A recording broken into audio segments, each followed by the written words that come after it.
कृष्णनगर के पास एक गांव में एक ब्राह्मण रहते थे। वे ब्राह्मण पुरोहिती का काम करते थे। एक दिन यजमान के यहाँ पूजा कराकर घर लौटते समय उन्होंने रास्ते में देखा कि एक मालिन साग वाली एक और बेटी साग बेच रही हैं। भीड़ लगी है, कोई साग तुलवा रहा है तो कोई मोल करवा रहा है। पंडित जी रोज उसी रास्ते जाते हुए भी साग वाली को भी वहीं देखते। एक दिन किसी जान पहचान के आदमी को साग खरीदते देखकर वे भी वहीं खड़े हो गए। उन्होंने देखा साग वाली के पास एक पत्थर का बाट है, उसी से वह 5 सेर वाले को 5 सेर और 1 सेर वाले को 1 सेर साग तोल रही हैं। एक ही बाट सब तोलों में समान काम देता है। पंडित जी को बड़ा आश्चर्य हुआ। उन्होंने साग वाली से पूछा, तुम इस एक ही पत्थर के बाट से कैसे सबको तोल देती हो? क्या सबका वजन ठीक उतरता है? पंडित जी के परिचित व्यक्ति ने कहा, हाँ पंडित जी, यह बड़े अचरज की बात है। हम लोगों ने कई बार इससे लिए हुए साग को दूसरी जगह तोलकर आजमाया, पूरा वजन सही सही उतरा। पंडित जी ने कुछ रुककर साग वाली से कहा, बेटी यह पत्थर मुझे दोगी? साग वाली बोली, नहीं बाबा जी, तुम्हें नहीं दूंगी। मैंने बड़ी कठिनता से इसको पाया है। मेरे सेर बटखरे खो जाते तो घर जाने पर माँ और बड़े भाई मुझे मारते। 3 वर्ष की बात है, मेरे बटखरे खो गए। मैं घर गई तो बड़े भाई ने मुझे मारा। मैं रोती रोती घाट पर आकर बैठ गई और मन ही मन भगवान को पुकारने लगी। इतने में ही मेरे पैर के पास यह पत्थर लगा। मैंने इसको उठाकर ठाकुर जी से कहा, महाराज मैं तोलना नहीं जानती, आप ऐसी कृपा करें जिससे इसी से सारे तोल हो जाए। बस तब से मैं इसे रखती हूँ। अब मुझे अलग अलग बटखरों की जरूरत नहीं होती, इसी से सब काम निकल जाता है। बताओ तुम्हें कैसे दे दूं? पंडित जी बोले, मैं तुम्हें बहुत से रुपए दूंगा। साग वाली ने कहा, कितने रुपए दोगे तुम? मुझे वृंदावन का खर्च दोगे? सब लोग वृंदावन गए हैं, मैं ही नहीं जा सकी हूं। ब्राह्मण ने पूछा कि कितने रुपए में तुम्हारा काम होगा? साग वाली ने कहा, पूरे 300 रुपए चाहिए। ब्राह्मण बोले, अच्छा बेटी यह तो बताओ, तुम इस शिला को रखती कहाँ हो? साग वाली ने कहा, इसी टोकरी में रखती हूँ बाबा जी, और कहाँ रखूंगी? ब्राह्मण घर लौट आए और चुपचाप बैठे रहे। ब्राह्मणी ने पति से पूछा कि यूं उदास क्यों बैठे हैं? देर जो हो गई है। ब्राह्मण ने कहा, आज मेरा मन खराब हो रहा है, मुझे 300 रुपए की जरूरत है। ब्राह्मण पत्नी ने कहा, इसमें चिंता की कौन सी बात है?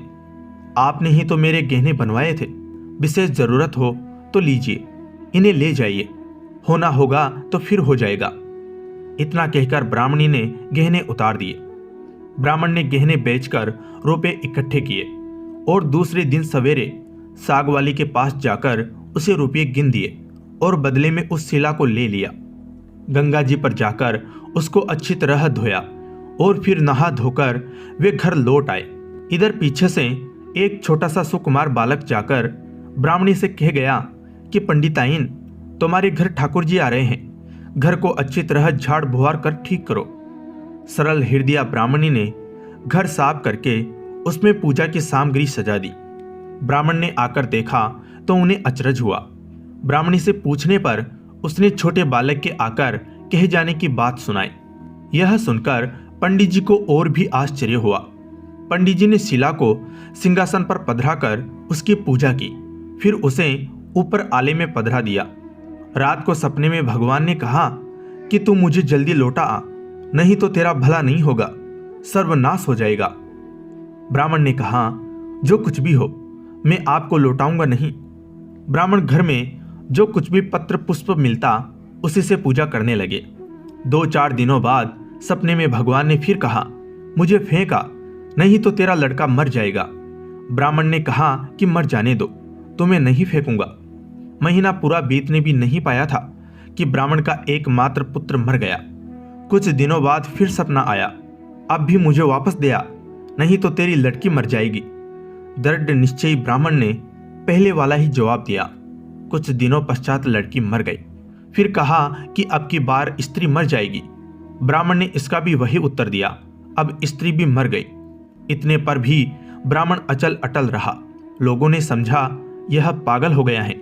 कुछ दिन बीतने पर सपने में फिर कहा गया कि देख, अब भी मान जा, मुझे लौटा दे, नहीं तो 7 दिनों में तेरे सिर पर बिजली गिरेगी। ब्राह्मण बोले, गिरने दो, मैं तुम्हें उस साग वाली की गंदी टोकरी में नहीं रहने दूंगा। ब्राह्मण ने एक मोटे कपड़े में लपेटकर भगवान को अपने कंधे पर मजबूती से बांध लिया। वे सब समय यूं ही उन्हें बांधे रखते। कड़कड़ाकर बिजली कौंधती नजदीक आती पर लौट जाती। अब 3 ही दिन शेष रह गए। एक दिन ब्राह्मण गंगा जी के घाट पर संध्या पूजा कर रहे थे कि 2 सुंदर बालक उनके पास आकर जल में कूदे। उनमें एक सांवला था, दूसरा गोरा। उनके शरीर पर कीचड़ लिपटा था। वे इस ढंग जल में कूदे कि जल उछलकर ब्राह्मण के शरीर पर पड़ा। ब्राह्मण ने कहा, तुम लोग कौन हो भैया? कहीं इस तरह जल में कूदा जाता है? देखो, मेरे शरीर पर जल पड़ गया। इतना ही नहीं, मेरे भगवान पर भी छींटे पड़ गए। देखते नहीं, मैं पूजा कर रहा था। पालकों ने कहा, ओ, तुम्हारे भगवान पर भी छींटे लग गए। हमने देखा नहीं बाबा, तुम गुस्सा न होना। पंडित जी ने कहा, नहीं भैया, गुस्सा कहाँ होता हूँ। बताओ तो, तुम किसके लड़के हो? ऐसा सुंदर रूप तो मैंने कभी नहीं देखा। कहाँ रहते हो भैया? बालकों ने कहा, कैसी अमृत मीठी बोली है बाबा, हम तो यहीं रहते हैं। पंडित जी बोले, भैया, क्या फिर भी कभी मैं तुम लोगों को देख सकूंगा? बच्चों ने कहा, क्यों नहीं बाबा, पुकारते ही हम आ जाएंगे। पंडित जी के नाम पूछने पर वे बोले, हमारा कोई एक नाम नहीं है। जिसका जो मन होता है उसी नाम से वह हमें पुकार लेता है। सांवला लड़का इतना कहकर चला। लो मुरली, जरूरत हो तब इसे बजाना, बजाते ही हम लोग आ जाएंगे। दूसरे गोरे लड़के ने एक फूल देकर पंडित जी से कहा कि बाबा, इस फूल को अपने पास रखना, तुम्हारा सदा मंगल होगा। वे जब तक वहां से चले नहीं गए, ब्राह्मण निर्निमेष दृष्टि से उनकी ओर आंखें लगाए रहे। मन ही मन सोचने लगे, कितने सुंदर हैं दोनों, कभी फिर इनके दर्शन होंगे। ब्राह्मण ने फूल देखकर सोचा, फूल तो बहुत बढ़िया है, कैसी मनोहर गंध आ रही है इसमें, पर मैं इसका क्या करूंगा और रखूंगा भी कहाँ? इससे अच्छा है राजा को ही दे आऊं। पंडित जी ने जाकर फूल राजा को दिया। राजा बहुत प्रसन्न हुए। उन्होंने उसे महल में ले जाकर बड़ी रानी को दिया। इतने में ही छोटी रानी ने जाकर कहा कि मुझे भी एक ऐसा ही फूल मंगवा दो, नहीं तो मैं डूब मरूंगी। राजा दरबार में आए और सिपाहियों को उसी समय पंडित जी को खोजने भेजा। सिपाहियों ने ढूंढते ढूंढते जाकर देखा, ब्राह्मण देवता सिर पर शिला बांधे पेड़ की छाया में बैठे गुनगुना रहे हैं। वे उनको राजा के पास लीवा लाए। राजा ने कहा, महाराज, वैसा ही एक फूल और चाहिए।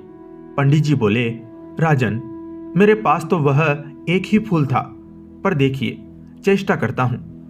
ब्राह्मण उन लड़कों की खोज में निकल पड़े। अकस्मात उन्हें मुरली वाली बात याद आ गई। उन्होंने मुरली बजाई। उसी क्षण गोर श्याम जोड़ी प्रकट हो गई। ब्राह्मण रूप माधुरी के पान में मतवाले हो गए। कुछ देर बाद उन्होंने कहा, भैया, वैसा एक फूल और चाहिए।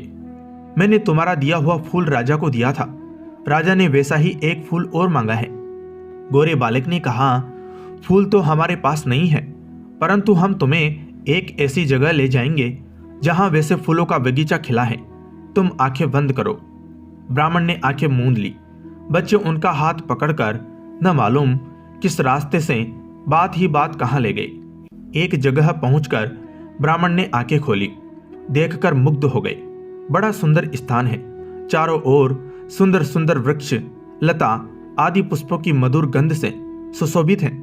बगीचे के बीच में एक बड़ा मनोहर महल है। ब्राह्मण ने देखा तो वे बालक गायब थे।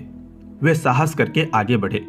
महल के अंदर जाकर देखते हैं, सब ओर से सुसज्जित बड़ा सुरम्य स्थान है। बीच में एक दिव्य रत्नों का सिंहासन है। सिंहासन खाली है। पंडित जी ने उस स्थान को मंदिर समझकर प्रणाम किया। उनके माथे पर बंधी हुई ठाकुर जी की शिला खुलकर नीचे पड़ गई। जो ही पंडित जी ने उसे उठाने को हाथ बढ़ाया कि शिला फटी और उसमें से भगवान लक्ष्मी नारायण प्रकट होकर शून्य सिंहासन पर विराजमान हो गए। भगवान नारायण ने मुस्कुराते हुए ब्राह्मण से कहा, हमने तुमको कितने दुख दिए, परंतु तुम अटल रहे। दुख पाने पर भी तुमने हमें छोड़ा नहीं, पकड़े ही रहे। इसी से तुम्हें हम सशरीर यहाँ ले आए हैं।